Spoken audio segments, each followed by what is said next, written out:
Hay noches que parecen no tener fin. Estás en la oscuridad, literal o metafórica, y sientes que las paredes se cierran sobre ti. Quizás has hecho todo lo correcto, has obedecido a Dios, has tratado de ayudar a la gente, ya has sido íntegro, y sin embargo, la vida te ha pagado con un golpe brutal. Estás herido, estás atrapado y estás solo. En esos momentos, la reacción natural del ser humano es la queja, la amargura o la desesperación. ¿Por qué a mí?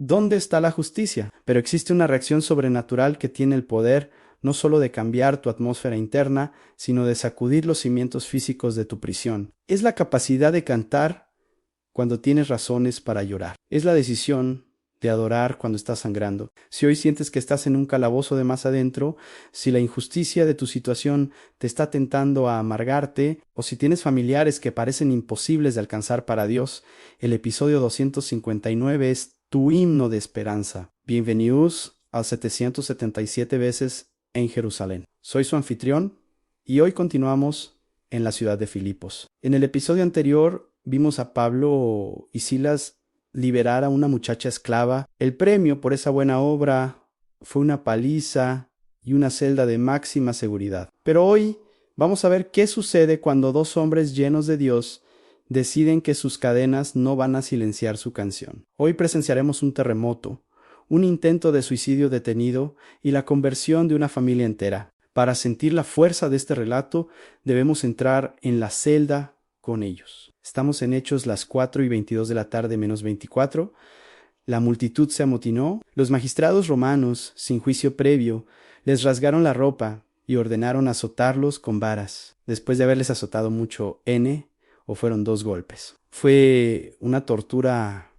Los echaron en la cárcel, y el carcelero, recibiendo la orden de máxima seguridad, los metió en el calabozo de más adentro y les aseguró los pies en el cepo. Analicemos la situación. Dolor físico, tienen la espalda abierta en carne viva. La sangre se está secando y pegando a la ropa sucia. No hay médicos, no hay analgésicos. Posición de tortura. El cepo Zylo N era un instrumento de madera que mantenía las piernas abiertas de forma antinatural. Causaba calambres terribles. No podían moverse ni acostarse cómodamente. Oscuridad y olor en el calabozo interior. No tenía ventanas ni ventilación. Era una cloaca oscura y húmeda. Injusticia estaban allí por liberar a una chica, no por un crimen. Cualquiera de nosotros estaría gritando de rabia o llorando de autocompasión. Pero entonces llega el versículo 25, el versículo que desafía toda lógica humana, pero a medianoche. Orando, Pablo y Silas cantaban himnos a Dios, y los presos los oían a medianoche, el punto más oscuro de la noche, el momento en que la desesperanza suele ganar. En lugar de quejas, sale música. No cantaban porque estuvieran felices sus cuerpos, gritaban de dolor, cantaban porque estaban llenos de gozo. El gozo es un fruto del Espíritu que no depende de las circunstancias. Estaban practicando lo que Pablo escribiría más tarde a esa misma iglesia: regocijaos en el Señor siempre. Ellos decidieron, pueden encadenar nuestros pies, pero no pueden encadenar nuestra adoración. Pueden herir nuestras espaldas, pero no pueden tocar nuestro espíritu. Y nota el detalle: y los presos los oían. La audiencia de tu dolor es importante. El mundo está lleno de gente presa en vicios, en depresión, en miedo. Ellos saben cómo suena un hombre que grita de dolor, pero nunca han escuchado un hombre que canta en medio de la tortura. Tu adoración en la prueba es el sermón más poderoso que predicarás jamás. Cuando alabas en el cáncer, cuando alabas en la quiebra, el mundo se detiene a escuchar. Se preguntan, ¿qué tiene este que yo no tengo? Y Dios respondió. Versículo 26. Entonces sobrevino de repente un gran terremoto, de tal manera que los cimientos de la cárcel se sacudían, y al instante se abrieron todas las puertas, y las cadenas de todos se soltaron. Dios no envió una llave, envió un terremoto. La adoración sacude los cimientos. Pero fíjate en el milagro dentro del milagro. Las cadenas de todos se soltaron. La adoración de 2 hombres trajo libertad a toda la prisión. Tu fe tiene efectos colaterales. Tu libertad puede desatar a los que están a tu lado. Ahora, la cámara se mueve hacia el carcelero. Este hombre es un veterano romano, duro, insensible. Su trabajo es mantener a la gente encerrada.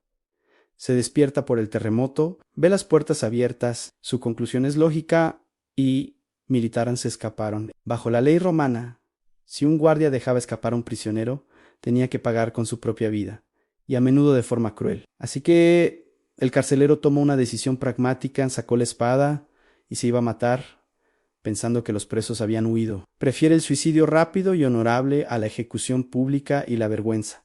Está al borde de la muerte. Es un hombre sin esperanza, atrapado en un sistema sin misericordia. Pero desde la oscuridad de la celda, una voz lo detiene. Pablo, que podría haber aprovechado para escapar, grita a gran voz: «No te hagas ningún mal, pues todos estamos aquí». ¿Qué momento Pablo le salva la vida a su verdugo? Podría haber dicho: «Justicia divina, que se mate». Pero el cristiano no busca venganza, busca redención. Pablo valora la vida de su carcelero más que su propia libertad. Se queda en la celda, son las puertas abiertas para salvar el alma de su enemigo. Todos estamos aquí y a ningún preso huyó. La autoridad espiritual de Pablo y Silas era tan fuerte que controlaron a los criminales en medio del caos. El temor de Dios cayó sobre la prisión. El carcelero pide luz, se precipita adentro y se postra, temblando, ante Pablo y Silas.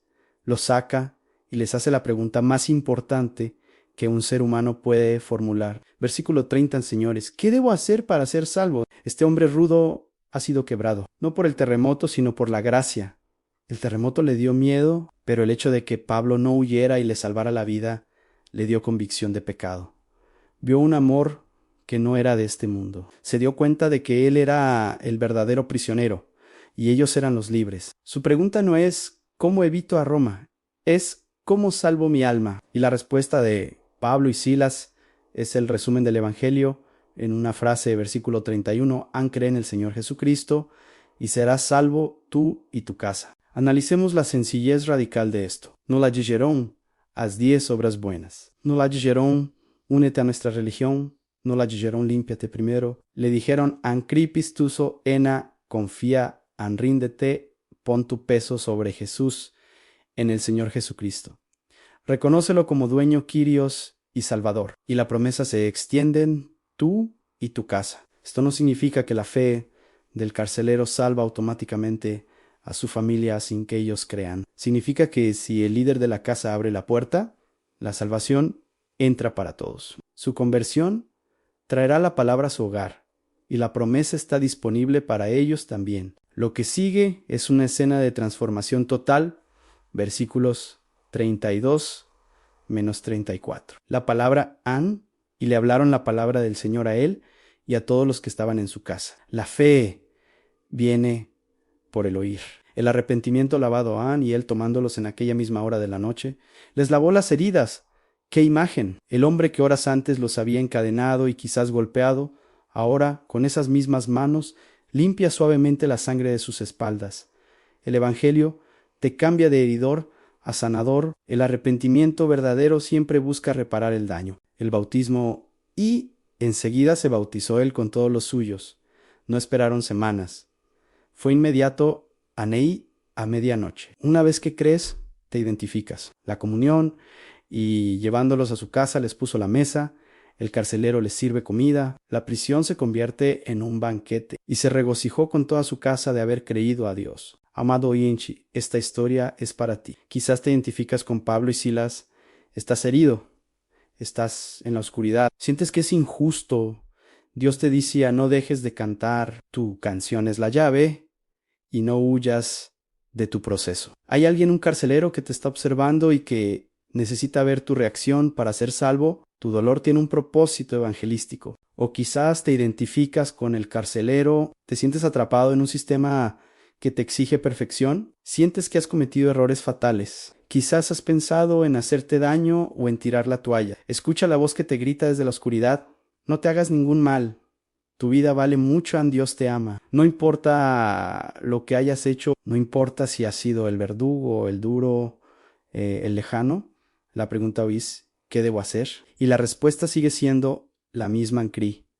O solo cree, no tienes que arreglarte primero. El carcelero tenía las manos manchadas cuando preguntó: Cree en el Señor Jesús y la salvación entrará a tu vida y a tu casa. Tu familia, que quizás está lejos, será impactada por tu transformación. Hoy las puertas están abiertas, no por un terremoto geológico, sino por el terremoto de la cruz. San Jesús fue el prisionero que no fue liberado, para que tú pudieras ser libre. Él cantó el himno antes de ir al Monte de los Olivos, sabiendo que iba a la tortura. Él fue herido azotado y no hubo nadie que le lavara las heridas esa noche. Él murió para que tú no tuvieras que morir.